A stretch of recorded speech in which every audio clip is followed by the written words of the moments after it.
Sir JSW infra को तो अभी समय लगेगा और मैनकाइंड को भी समय लगेगा। ये दोनों अभी की लिस्टिंग है। इवन प्रोटीन को भी आप इसे पास ऑन करना चाहते हैं तो आप पास ऑन कर सकते हैं, खराबी नहीं है कंपनी में, इवन एनएसडीएल में, मतलब वही जो प्रोटीन में।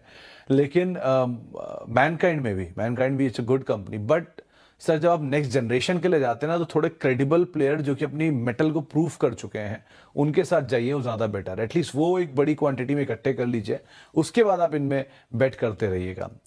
क्यों आपको लग रहा है कि वो मल्टीबैगर नहीं बनेंगे? वो बन चुके हैं, ये मल्टीबैगर बन जाएंगे। इसी को देखते देखते में ही, जब इस ड्यूरेशन में इस कार्यक्रम को मैं कर रहा हूं पिछले 6-1 महीने में, उसी ड्यूरेशन में ही यूनाइटेड स्पिरिट 700 रुपए का 1200 हुआ। उसी ड्यूरेशन में टाटा कम्युनिकेशन 800 रुपए का 2100 रुपए हुआ।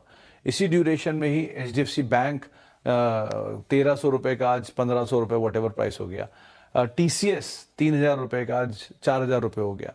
सो इनमें भी 30-30% गेन, 40-40% गेन, कुछ के डबल के गेन आ चुके हैं। इवन जेके सीमेंट 1400 रुपए का शेयर 4500 रुपए हो गया, इसी प्रोग्राम पे इसी जगह पे बात करते करते में। ऐसा है विद टाइम। अगर आपको लगता है कि लार्ज कैप मल्टीबैगर नहीं बनते, तो ये ऐसा नहीं है। रिलायंस इंडस्ट्रीज 2000 रुपए पे था, 3000 रुपए हो गया, दाम प्लस एक डीमर्जर। सब में पोटेंशियल। अगर इंडिया को ग्रो करना है तो इन लार्ज कैप को साथ रहना ही पड़ेगा, तभी ग्रो करेगा। मल्टीबैगर के लिए मिड कैप भी होना जरूरी है, मैं डिनाई नहीं करता, but a best combination of large cap, mid cap and small cap. So इनको आप समय दीजिए। एक आज झटका, जैसे कि मान लिए कभी नोटबंदी आया था, जैसे कि मान लिए कभी कोविड आया था, ऐसा झटका जब इन नए आईपीओ पे पड़ेगा तो ये अपने आप इनके ऊपर का जो प्रीमियम है वो शेड हो जाएगा। जैसे ही वो प्रीमियम शेड होगा तब आप इनको लेंगे तो आपको शायद ज़्यादा जूस मिल पाएगा इनका।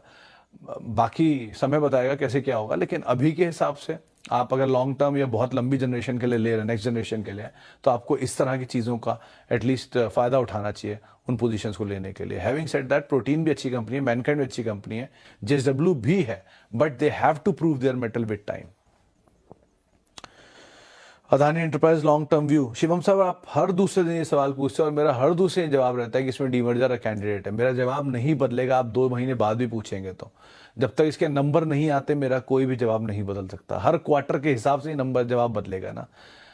मानता हूँ कई बार कुछ इवेंट होते हैं जिनसे दिन भर में आपका व्यू बदल जाता है, लेकिन अदानी एंटरप्राइज निफ्टी का स्टॉक है। जब वो निफ्टी वालों का व्यू नहीं बदला, जो निफ्टी बेस्ड फंड से, तो मेरा कैसे बदल सकता है विद टाइम?